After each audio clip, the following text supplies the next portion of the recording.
Nation of Fit in 10, welcome to day 12 of the challenge. And another reminder for those of you who are not sending me your food journals, please make sure you do. This will help you immensely, just even on the side of accountability. It's going to help you, but let's not forget that you will make errors inevitably. Everybody does. This is part of the process, and I will help to at least capture some of those. Hopefully all of them, but at least some of them.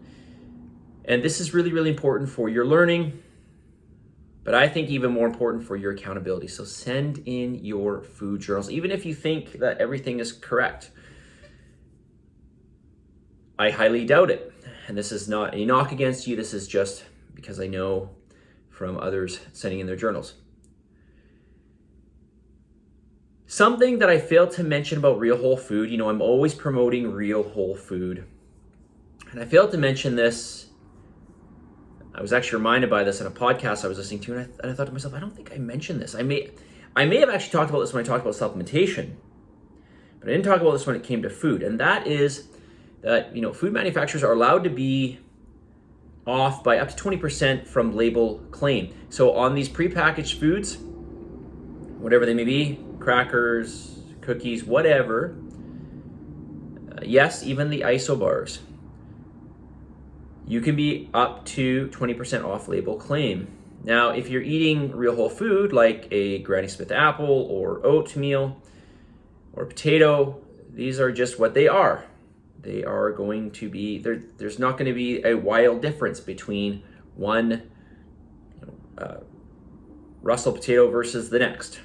Okay, they're going to be virtually identical, if not identical. So this is another argument for eating real whole food. Your calorie estimates, because after all, your macronutrient estimates are going to be much more accurate. Okay, so just keep that in mind.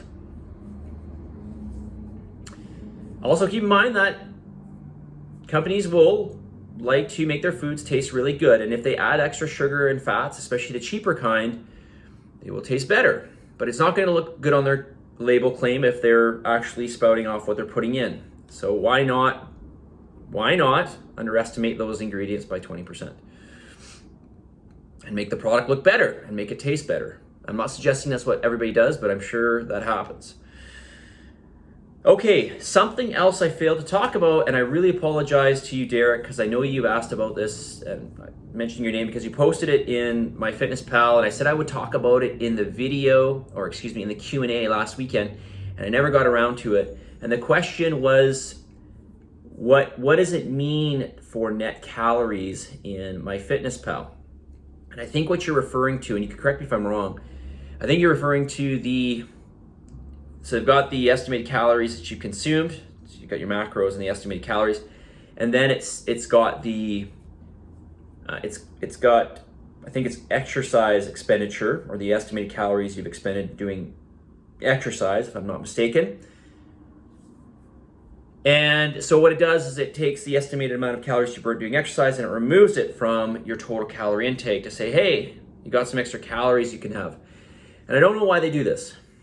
I don't really get it, because we expend energy through various things. Like, there's different categories. We don't just expend energy through exercise, right? We expend energy through non-exercise, like what I'm doing right now. This takes energy. We expend energy through digesting food. We expend energy just from our metabolism. There's various ways that we're expending energy, and they're all adding up together for your total daily energy expenditure. Your TDEE is often called. So I don't know why they do this. It's very complicated, and please just ignore it. In fact, you can turn it off. All right, so just ignore that. How am I doing for time here? Okay, 4.5 minutes. So yesterday I talked about the benefits of having dietary carbohydrates, and I see a lot of people who are not doing too bad with their macros, but they are lower in their carbohydrates. So I'm just going to remind you that every day you're digging, and I know that some of you want to sprint more in the beginning, but it will add up over time, so long as you're consistent. If you're consistent, it's going to add up over time. So, my suggestion is to get in all those carbohydrates with exception, if you are absolutely totally full and you can't eat it, then okay, I'm not gonna ask you to force it in. But I want to remind you that they are there for a reason, and every day counts, and every day you are digging. Okay, you are in a deficit, and like I said, this compounds over time. Something I haven't talked about yet. What are the benefits of dietary fat? Why do we need dietary fat? Couldn't I just eat protein and carbohydrates? Or maybe you want to eat just protein and fat. Of course, I've touched upon reasons why I want you to have all three, including the fact that you get the most variety this way. Right? As I've said, the more options you get, the greater the access you have to all food categories, the more abundance of food you have, the more choices you have. With this, you can expect, or I would expect, this to be a much more reasonable system, especially when we're talking about sustainability. Fat. So why do we need fat in the diet? Well, there's several reasons. And we're not going to talk about, I don't think I am. I might, but I don't plan to. I'm not going to talk about good fats or bad fats, good fats, bad fats, until later down the road in this video series. But let's get into it. Why do we need fat? Why do we need dietary fat? Okay, number one, it's necessary for lipid-based hormones, okay? Especially for our androgen-based hormones like testosterone and estrogen, progesterone. It's also necessary for certain neurotransmitter production. Now, a lot of this can come from just the fat that we have in our body, just from cell turnover, etc. We are always going through degradation and buildup in the body, whether this is fat or muscle tissue, whatnot. But when these get too low in the diet, it will play a part, and it can have an influence on your hormone profile. So we want to make sure that we get adequate amounts. Number two, it's necessary for cell integrity, especially when we're talking about the cell wall. And we literally have trillions and trillions of cells in the human body. And each of these cells is a bilipid layer. It's also got, what's the best way to describe it? Well, let's just keep it simple here. You've got a bilipid layer. Let's just keep it at that. Every cell membrane is made up of fat. Number three, satiety. Fat is very, very satiating. Okay, this is gonna help us to feel full. I'm at 8 minutes. Okay, I'll continue through tomorrow. There's lots more good points here that I wanna mention. Okay, message of the day on this day 12. Some action is better than none. More action is better than some. Full action is best. Full action is best. So we're still in the beginnings of this challenge.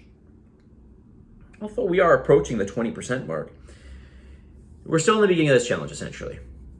So I want you to look for areas that you know you can improve upon, and basically everybody can improve, and that's fine, and that's expected at this point, for sure. Yeah, I mean, for the whole 70 days, really. But, right now there's lots of improvement that can be made for a lot of you. Not that you're not doing well, okay? There's just area for improvement. So look for areas that you can improve upon, even if it's just one per week or one every 2 weeks, and then try to set a standard that you can try to meet. So for example, let's just say you're not getting all your protein in on a daily basis. Let's set that standard and go for it. All right, now obviously I want you to get all your macros and etc., but that might be just too much of a benchmark at this point in time. So let's try to shoot for one, okay? Pre-plan your food, that might be another one. Okay, so have days where you're setting up your food. People that make their food and actually put it in containers to have it ready to go, that is, they've rationed out all their macros for the week, they will be the most successful in this. And that, I will admit, this doesn't happen for a lot of people, but those who do, we see the results of that. Planning is everything, okay? So I'll just say it again here. Some action is better than none. Yes, certainly. Doing something is better than nothing. So always remember that. Always remember that, because this is actually really, really important, especially over the long haul. We're talking long term. More action is better than some. Okay, we want to keep pushing those boundaries, keep trying to improve, but ultimately, full action is best, right? Right? Ask yourself, what are you capable of? Well, you're going to underestimate what you're capable of. That's just what humans do, typically speaking, unless you're Elon Musk. And I'm at 10.5 minutes, so I'm going to cut off this video here. Positive energy, positive vibes, believe in yourself, for the love of God, give some gratitude, and I will talk to you all tomorrow. See you guys.